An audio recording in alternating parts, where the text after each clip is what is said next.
अगर यही चीज पाकिस्तान में हुई होती और जय श्री राम के या ये किसी इस तरह का कोई नारा अगर किसी कर्नाटका के अंदर एक कॉलेज है, महात्मा गांधी मेमोरियल कॉलेज उडुपी। यहाँ पर बेसिकली कुछ एक लड़कियों ने सबसे पहले हिजाब को लेकर प्रोटेस्ट किया। हिजाब को लेकर प्रोटेस्ट था कि हम क्लास में हिजाब पहनकर अपनी पढ़ाई करेंगी।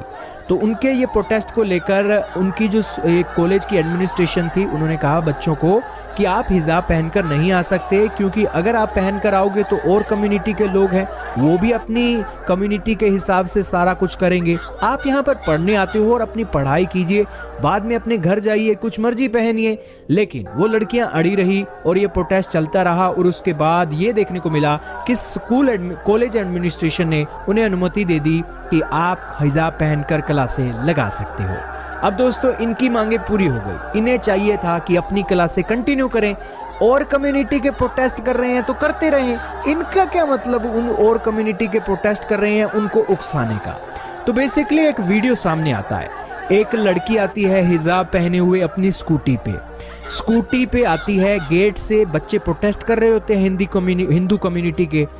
कम्युनिटी के बच्चे प्रोटेस्ट कर रहे हैं टीचरों के सामने वो जय श्री राम के नारे लगा रहे हैं, साफरान की शॉल घुमा रहे हैं। लेकिन ये बच्ची आती है और अपनी स्कूटी खड़ी करती है, स्कूटी खड़ी करके अपनी क्लास लगाने की तरफ जा रही है।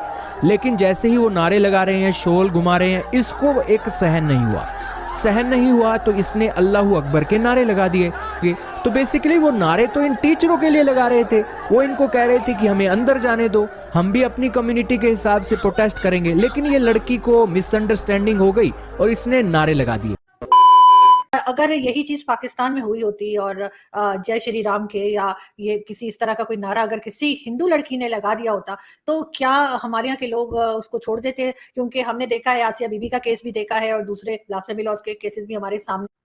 100 लोग सामने खड़े हैं, जय श्री राम के नारे लगा रहे हैं, वहां पर आप अल्लाह अकबर बोल रही हैं, तो कुछ तो है जो आपको पता था कि ये लोग मुझे हार्म नहीं करेंगे। तभी तो क्या सेटिंग थी, ऐसा क्या था कि आपको अच्छी तरह से पहले से पता था कि मुझे ये 100 लोग हार्म नहीं करेंगे। मेरे सामने 100 लोग अल्लाह अकबर बोल रहे हो, मेरी तो हिम्मत नहीं होगी, किसी आपकी नहीं होगी, आपके फवाद चौधरी की नहीं होगी, वो वहां से भाग जाएंगे। उनको कुछ नहीं बोला, एक हाथ भी नहीं लगाया गया। तो मुझे कहीं कुछ गड़बड़ तो दिख रही है इसमें, साफ है। अगर इसमें कोई गड़बड़ नहीं है, कोई मेल फंक्शन नहीं है, तो ये इंडिया की खूबी है, और या बोलिए हिंदुइज्म की खूबी है, जिसमें किसी को कुछ बोला नहीं गया। राइट, हिंदुत्व है ये भी दिख रहा है कि अगर ऐसा ही किसी मुस्लिम अगर ये उल्टा हुआ होता, कोई हिंदू होता, लड़का ही होता, और सामने अल्लाह अकबर बोलने वाले 100 आदमी होते, तो क्या होता? सियालकोट में क्या हुआ था? सियालकोट में ऐसा ही कुछ हुआ था ना। इस वीडियो में क्या हो रहा है, ये एक चीज तो बहुत क्लियर है, वो ये क्लियर है कि करीब 150 हिंदू लड़के सामने हैं, ठीक है, अपना सैफरन सामने हाथ में ले रखा है, जय श्री राम नारे लग रहे हैं, दिख रहा है ये तो आपको? राइट। एक अकेली लड़की, एक मुसलमान लड़की हिजाब पहन के आई, उनके सामने अल्लाह अकबर चीखी, किसी ने भी लड़की को हाथ लगाया? दिखा पूरी वीडियो में? मुझे दिखा देना। सही। ये बोला जाता है कि वहां पे मुसलमानों पे तशद्दुद होती है, ड्रिलिंग कर दी जाती है, ड्रिलिंग करके मार दिया जाता है, गोली मार दी जाती है, लड़की लेडीज को हिजाब नहीं पहनने दिया जाता, मुसलमानों को बोलने की आजादी नहीं है, मुसलमानों को राइट्स नहीं है। एक लड़की 100 के सामने अल्लाह अकबर चीखी है, ठीक है, उस किसी एक ने। और इनफैक्ट लड़की से 2 फुट की दूरी पे आ गए हैं। अगर आप देखें तो लड़की के सामने कैमरा है, लड़की को पता है कैमरे के सामने कुछ नहीं हो सकता।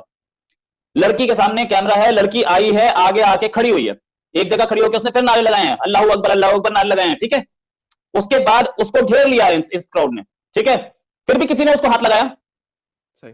देख लीजिए, ये इंडिया है, दिस इज इंडिया। एक मुसलमान लड़की हिम्मत रखती है, एक मुसलमान लड़की। अब आप लड़की को बोलिए कि वो हिम्मत वाली थी, ये बताइए वो 100 लोगों का क्राउड कितना डिसिप्लिन था कि लड़की को कुछ नहीं कहा गया। सबके सामने 100 आदमियों के सामने, इस्लामाबाद में ऐसे 100 आदमी अगर कोई भी नारेबाजी कर रहे हो, कोई एक लेडी उनके सामने नारा लगा सकती है क्या? ऐसे मैं देख लेता हूं, मैं बताता हूं, वो लेडी की लाश नहीं मिलेगी अगले दिन। इंडिया में देखिए ना कितनी आजादी है। कुछ लड़कियों ने हिजाब पहन के आना शुरू किया एक कॉलेज में, और उसके बाद लड़कों ने ऑब्जेक्ट किया कि ये रिलीजियस सिंबल क्यों पहन के आ रहे हो। उन्होंने बोला हमारे रिलीजन में है। तो लड़कों ने अपना वो सैफरन स्टोल पहनना शुरू कर दिया, क्योंकि वो एक कॉलेज ही कॉम्युनलाइज होने लगा था। इसलिए कॉलेज वालों ने बोला हिजाब पहन के आना गलत है, आप हिजाब पहन के मत आइए, सबको वापस भेज दिया। ये और हिंदू लड़के जो है ये सैफरन स्टोल पहन के नहीं आएंगे, दोनों के दोनों बाहर निकलो यहां से। ये किया। अभी कल की बात है, कल 6 लड़के जो अपना सैफरन स्टोल पहन के आए थे उनको बाहर भगा दिया, ऐसे हिजाब वाली लड़कियों को भगा दिया। अगर हम कॉलेजेस को हिंदू और मुस्लिम में बंटने देंगे तो फिर कॉलेज किस काम का? आप मदरसे में जाइए पढ़िए, और तू जाकर के ये जाकर के गुरुकुल में पढ़े। तो कॉलेज है, वेस्टर्न एजुकेशन है, आप ये सब काम करने आ रहे हैं क्या कॉलेज में? ये सब काम अलाउड नहीं है, हमारे कंट्री में तो अलाउड नहीं है, किसी और कंट्री में अलाउड होगा, वहां जाके कीजिए आप।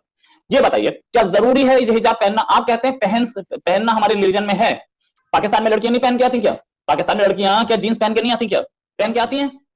जिसको हिजाब पहनना वो जहां मन करे वहां पहने।